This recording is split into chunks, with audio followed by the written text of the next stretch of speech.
Damos então continuidade à nossa caminhada aqui nas parábolas de Jesus. Nessa segunda parte, a primeira parte, nós trabalhamos essa questão do contexto das parábolas, o porquê Jesus ensinava por parábolas. Analisamos algumas parábolas, especialmente no livro de Mateus.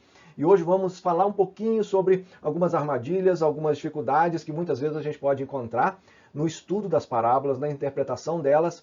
E na parte final nós vamos trabalhar um bloco onde Jesus conta uma parábola e nessa parábola, se a gente não tomar cuidado, especialmente com um termo, a gente acaba interpretando essa parábola de uma forma diferente do que realmente Jesus queria ensinar. Então a gente vê como é que um pequeno termo pode às vezes dar um pequeno desvio e a gente não extrair da parábola tudo aquilo que ela tem para nos oferecer, ok? Então vamos lá, vamos mergulhar aí nesse ensino.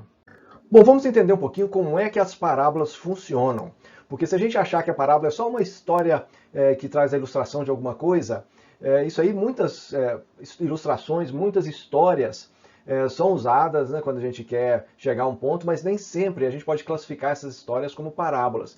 As parábolas, elas são usadas assim de uma variedade de formas e numa variedade de culturas. Não eram só os judeus que contavam parábolas. A gente vê isso de uma forma rica em diversas culturas. Ela é praticamente universal. Ela traz em si uma linguagem que a gente chama de linguagem gráfica. O que é isso? Ela é desenhada, ela é cheia de figuras, cheia de ilustrações, cheio de detalhes que enriquecem essa história e cada detalhe tem geralmente um significado. Não é sempre assim em termos de cada detalhe nos mínimos detalhes, mas quando a gente olha geralmente não é só um pedaço, não é só um personagem, cada personagem tem um papel e cada ação tem um fundo ali de ensino, então isso caracteriza muito uma parábola. Não está simplesmente contando a história de alguém, a história de um personagem, a história de um fato. De modo geral, o que a gente vê é que essas parábolas têm um final surpreendente. Quando chega no final da parábola, todo mundo para e diz assim, não, eu não imaginava isso, eu não esperava por esse final.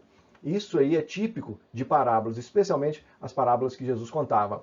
E a gente precisa entender qual que é o contexto que essa parábola está sendo contada. Pode ter uma diferença muito grande entre uma parábola e outra. Então, quem está contando a parábola? Se isso está vindo de uma pessoa de uma posição inferior, a parábola tem que ser lida de uma forma. Se está vindo de uma posição superior, alguém que é o senhor da situação, essa parábola vai ser entendida de uma forma diferente. E aí a gente vai conseguir extrair realmente dessa parábola tudo o que nós podemos e precisamos extrair.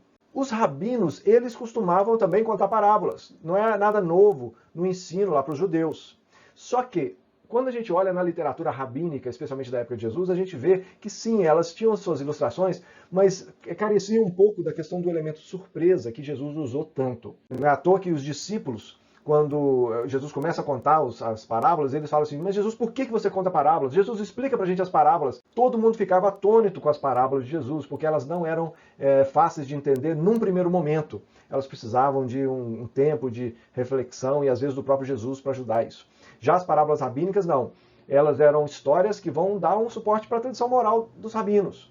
Ou seja, elas ilustravam questões morais. Ponto final. E essa era a grande diferença quando a gente vai para as parábolas de Jesus. Ele ia muito além e eram muito mais profundas do que costumariamente você vê nos escritos da época. Bom, para a gente definir e entender um pouquinho essa questão das parábolas bíblicas, as parábolas especialmente de Jesus, e aqui o foco do nosso curso está sobre Jesus, porque a gente vê parábolas no Antigo Testamento, e algumas parábolas que Jesus contou eram parábolas do Antigo Testamento. Parábola, por exemplo, da vinha, onde é dado a umas pessoas tomar conta de uma vinha e elas não cuidam direito. Aquela parábola é uma parábola que está no Antigo Testamento e Jesus vai aplicar essa parábola para aquele contexto. Por isso que o contexto e o conhecimento bíblico é tão importante. Bom, o termo parábola está aí em grego, aí, nessa línguas estranhas, não é não? Parábole. Então essa é a forma de falar em grego, parábole. O termo é isso mesmo, nós herdamos, você pode olhar em inglês e outras línguas, é igual no português, herdamos isso do grego, o termo parábola.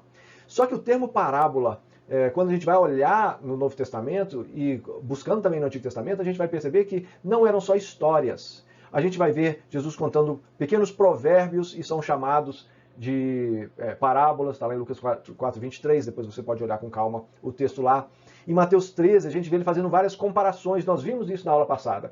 Várias comparações, o reino de Deus é isso, o reino de Deus é aquilo, às vezes de um tom de charada. O que é o tom de charada? Ele joga uma ideia e deixa as pessoas desconcertadas. O que ele está querendo dizer? Qual que é a resposta certa para isso? também é chamado de charada, e também de parábola, desculpe. E também as histórias longas e também curtas. A gente tem Lucas 13, Lucas 15, histórias curtinhas, que são chamadas de parábolas, e histórias longas, com personagens bem ricos, que também são chamadas de parábolas. Então a gente vê que há uma gama muito grande. E isso tem origem na própria cultura hebraica.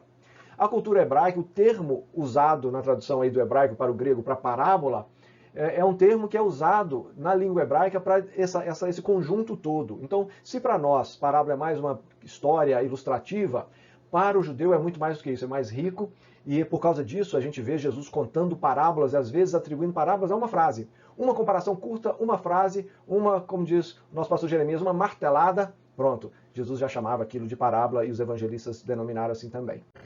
Bom, e só para a gente fechar essa parte das definições, para a gente lançar uma boa base sobre o nosso conhecimento sobre parábolas, eu vou trazer algumas definições aqui de alguns autores, e isso vai ser uma escadinha aí para a gente ir acrescentando, ou talvez um muro aí, pedra sobre pedra, para a gente entender. Um autor diz assim, a parábola é uma figura de linguagem que carrega uma comparação. É uma figura que a gente tem uma metáfora, alguma forma que faz uma comparação com alguma coisa que a pessoa está querendo ensinar. Definição bem simples. Outro diz assim que é uma história terrena com princípios morais e espirituais. Essa é a definição que a gente mais escuta quando vai se explicar de uma forma simples o que é uma parábola. Mas a gente vê Jesus de uma forma indo um pouco além disso. Quando Jesus conta parábolas, não são só histórias terrenas com princípios morais. Um outro autor diz assim, que parábola é uma história com dois níveis de significado, onde um espelho aponta para a realidade que se quer ressaltar. Então é uma história que você tem níveis diferentes de realidade, de significado, e num primeiro momento parece uma coisa, mas quando você para, você consegue, numa análise, descer para um nível mais profundo desse significado da parábola. Eu queria ressaltar aqui Charles Dodge, que é um escritor famoso, já falecido, e ele deixa, no estudo sobre parábolas, ele deixa a seguinte definição, que ela é bem parabólica, bem metafórica, mas muito interessante de se compreender. Ele diz assim, parábola é uma metáfora com elementos da vida, que prende o ouvinte por sua vivacidade e estranheza, deixando na mente dúvida o suficiente para provocá-la a uma reflexão ativa. Provocar a mente a uma reflexão ativa. Então é muito legal, é complexa, como uma parábola de Jesus, não é não? Então ela carrega elementos da vida de uma forma metafórica, ela prende o ouvinte com a vivacidade e estranheza. No primeiro momento o ouvinte fala assim, o quê? O que essa pessoa está querendo dizer? O que Jesus está querendo dizer? E deixa dúvida, mas é uma dúvida que é suficiente para provocar a mente da pessoa a refletir. É muito legal essa definição e põe a gente para refletir também e pensar assim, eu acho que Jesus tinha muito mais para nos ensinar com as parábolas do que uma primeira leitura pode parecer.